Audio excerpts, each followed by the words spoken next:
2 Timothy 1:7 says, "For the Spirit God gave us does not make us timid, but it gives us power, love, and self-discipline." Fear gripped me first when I was 6 years old, climbing up a tree and realizing just how far up I was. Not sure if I could make it down and hoping I wouldn't fall. Fear gripped me again when I saw the scary man that was my father. The damage he inflicted upon me and my siblings, leaving deep internal wounds. Fear caught me again seeing my parents' marriage fall apart. My mother, only $40 to our names, 3 kids and the clothes on our backs, surviving off of a food pantry, eating chicken, lentils, and drinking powdered milk. Fear rattled me again when I was 12, growing older and hating my own body.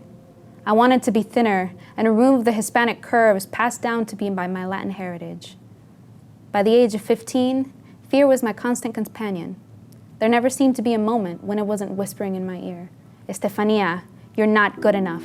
Just give up. Estefania, you are worthless." As I became older, I feared trusting others, fearing they would judge the damaged woman full of bottled up insecurities and tears she was too afraid to show. Because to me, showing weakness was defeat. Fear had followed me all my life. Fear made me doubt my worth, if I was strong enough, if I was smart enough, if I was worthy enough. So I ran. I ran as fast and as far as I could. I ran to literature and sports and poetry. I ran from everything that reminded me of how inadequate I was on my own. I drowned myself in work, making sure my heart couldn't catch up to my mind. I ran from God. I ran from Him because to me, running was all I felt I had control over. And submitting that control over to Him, that was too much for my fragile pride. Of course, looking at me back then, you would have never guessed. You see, fear had taught me this clever trick of putting on a mask as thick as concrete. To the person walking by, I was a happy girl, always willing to help when needed and giving a far too easy smile. On the inside, I was timid and hiding, afraid of letting my mask slip, afraid that if I did, my fear of rejection and judgment would be too much. In the Greek mythos, there is a hero by the name of Perseus, and he goes on several adventures, but the one that I want to focus on is his encounter with Medusa. If you've never heard of Medusa, she was believed to turn people into stone just by making eye contact with them. She's even described as having snakes for hair, and in some accounts, the ability to fly. So Perseus has to somehow defeat Medusa, all the while not making eye contact with her. Although we don't have to face any real Medusas, we all have one in our heads. You see, Medusa represents my fear. I feared facing her, and if not facing her fear has taught me anything, is that it makes them seem so much stronger than they really are. Not allowing myself to feel, not allowing myself to breathe, not allowing tears to be shed was turning my heart to stone. My attempts of running made me slowly turn cold. My constant self-judgment made me want to crawl back deep into my shell and never come out. Again, 2 Timothy 1:7 says, "For the Spirit God gave us does not make us timid, but gives us power, love, and self-discipline." When reading this verse, I was revalidated in something I had known all along. Because Medusa was defeated. She was brought down simply by showing her own reflection. The seemingly big and scary monster wasn't taken down by a sword, but a simple mirror. Calling out fear for what it was and showing fear that our God has made us to be so much stronger, so much more able. The whole time, I was strong enough, I was smart enough, I was worthy enough. While I ran from God for fear of the things that I wasn't, He reminded me of what I had always been, His child. And yes, I had grown up in a broken home, but that was no longer my identity. Yes, I had grown up with little, but God made me rich in Him. When looking back over the verse, we see that God gives us power, love, and self-discipline. We have the power to lean on Him, but we must remember and have the self-discipline to actually do it. And most of all, we have to love ourselves. Because I suddenly felt free from sin and from fear. I was, I am, and I always will be enough. Because if my God allowed his son to conquer sin, he most definitely conquered fear. So I want to encourage you today to stop running. Show fear that it is nothing compared to who your God is, and that he has the capability to free you from it. What are your fears? What are your doubts about yourself? Are you timid? I want to remind you that you are, you were, and you always will be enough through him.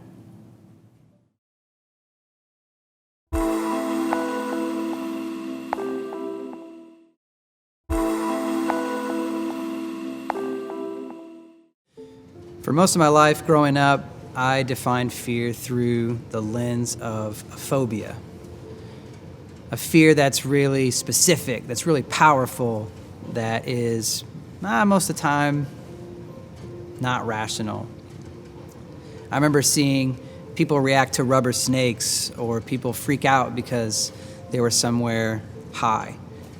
But I never really resonated with that, and so I never really thought of myself as a fearful person, that I don't know, I'm just not afraid. But my definition of fear was really challenged and ultimately changed in the spring of 2016.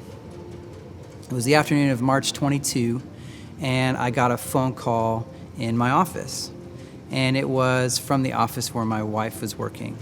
It was one of her coworkers on the phone saying, "Hey, look, we don't know what's going wrong with Rachel, my wife, but we do know that something is going wrong. One minute she was feeling fine, and the next minute she's not doing okay over here. She can't stand up, and we're just not sure what's going on. And you should probably come and check it out. We really think you should come over." So as I took off and I headed over to where she was working, I was thinking about, what could be going wrong? Was it something that she ate? Was it some kind of nervous system malfunction? I couldn't really put my finger on what it could be. But the one thing that never crossed my mind in that time going to her office was the possibility she could be having a stroke. But after a pretty intense afternoon going to the hospital, after a night in the intensive care unit, the next afternoon we were there hearing the neurologist tell us, "Yeah, yesterday you had a stroke." And even though the next couple of weeks were difficult, that it was hard to watch my wife learn how to walk again and do a lot of basic things again, even though the next few months were difficult with some frustrating physical therapy, at the end of it, it looked like we were going to return to normal by God's grace, that she was going to make a full recovery. But even though our lives did return to some sense of normalcy, something in me had changed. Something in the way that I saw life had really changed. That I wasn't afraid of something super specific, but there was just this cloud of uncertainty that I took with me wherever I went. That there was a sense that for no reason, and in just the time it takes to snap your finger, that life as you know it can change. And I began to just carry fear with me wherever I went. I began to try to account for it, but it just became a part of me, that in each situation I saw how fragile the moment could be, the risks that it presented, and it really began to hold me back. I don't think it's any accident that Scripture talks about fear a lot, that over and over and over again, people will wrestle with fear and doubt, and over and over again, God will go through pretty tremendous lengths to quiet their minds and quiet their fears. And there's this story in John where Christ is with his disciples in the upper room, and they've had dinner, and he's prayed with them. And then he tells them, "Look, I'm going to pull back the curtain for you guys, and I'm going to show you the future. That if you're afraid of the unknown, I'll make it known." But the future is unsettling. The future is scary to them, and they begin to react. They begin to react with fear. And Christ tells them something pretty surprising. but also it begins to quiet their minds and reinstill their confidence. And he tells them, look, I told you these things so that you would have peace in me. That in the world you're going to have trouble, but you don't have to be afraid because I've overcome the world. Later on in Scripture, there's this guy, Paul, and he's been going around and traveling and telling people about Jesus, and it's really been costing him. He's been beaten, and he's been put in jail, and he's been put in all kinds of situations that are uncertain, that present a lot of risk. There's been some times that people thought he was dead. But he's in prison, and things are not going well, and he writes this letter to his friend Timothy. And he tells Timothy, look, this may be it for me. I may not make it through the winter time. And this is the last letter that he would end up writing to his friend Timothy. And he tells Timothy something pretty powerful in the midst of that moment. In the midst of the moment where there's so much uncertainty and there's so much risk to his personal well-being. And he tells Timothy, God's Spirit is not timid, that there's no room for fear in God's Spirit. He tells Timothy, look, I need you to come out and visit me, that I'm not doing well, and I know it presents risk to you, but God's Spirit isn't timid. Throughout my life, having this shift of fear being based in phobia, I think for now fear is more rooted in uncertainty, and my confidence gone missing, and just being consumed with an awareness that life is fragile and it can change. I'm willing to bet that I'm not the only one to be struggling with fear right now. To be feeling like my confidence is being tested every day, to feel like there's just an enormous amount of risk, or to notice that life is incredibly fragile. But it's through stories like this, it's through listening in on Christ talking to his disciples, it's through a man sitting in jail writing a letter to his friend that I have hope. To know that when I go through these moments that are difficult, when I go through these moments that are hard to understand and that shake my confidence, that God is not absent. So I don't know where you're at, but I do know this, that when life presents you with risk, when life presents you with tragedy, when life presents you with difficulty, God is not missing. But rather it's a moment where God can be more fully known, where he can be most tangible, where he can be most present for you and for me. So I want to encourage you, God's Spirit is not timid. Don't let fear hold you back. Instead, ask God to make himself known, and he will.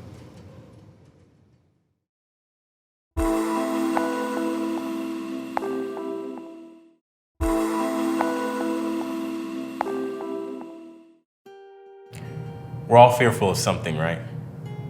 Fearful of taking that new job, fearful of going to a new place, fearful of joining a new school, fearful of death. There's a multitude of different things that we all are fearful of. See, for me, when I think about the things that I'm fearful of bees.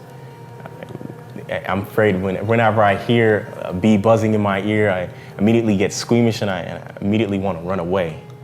See, I'm also fearful of heights. Whenever I'm standing on whether it be a hill or a high mountaintop or top of a building, looking over just gives me that squeamish feeling inside that I just feel like I'm gonna fall over the edge or something. And I'm also fearful of the unknown. See, I don't know what tomorrow may hold, and sometimes that just gets me a little bit anxious. Let me tell you a personal story about how fear almost got the best of me. See, a friend invited me up to this obstacle course. And immediately when I got on this obstacle course, I looked around and I checked out the track. This was a 5-mile track. And I looked off into the side and I saw that there was this 20-foot jump off into a lake. And as I said earlier, I'm afraid of heights. And immediately when I looked at this thing, I said to my friend and I said to myself that this is something I'm not gonna do. I'm not gonna jump off into this lake. I can't do that. But anyway, I started this obstacle course and I started to jump through the tires and climb through the mud. And immediately when I got to the end of this obstacle course, I was met with this 20-foot jump off into the lake. And my friend climbed up before me and he jumped off into the lake and I climbed up after him. And I was looking off and I was standing at the edge of this this 20-foot jump, looking over the edge at my friend off in the lake and other people swimming around him. And I immediately got that squeamish feeling inside, that fearful feeling of, I can't do this. So I immediately asked the instructor to my left, and I said to him, can I just go back? Can I just walk back down, climb back down? And he turned to me and he said, no, the only way off is to jump off into the lake. So I immediately conjured up the strength within, and I decided to take this leap of faith, this jump off into the lake. And I jumped.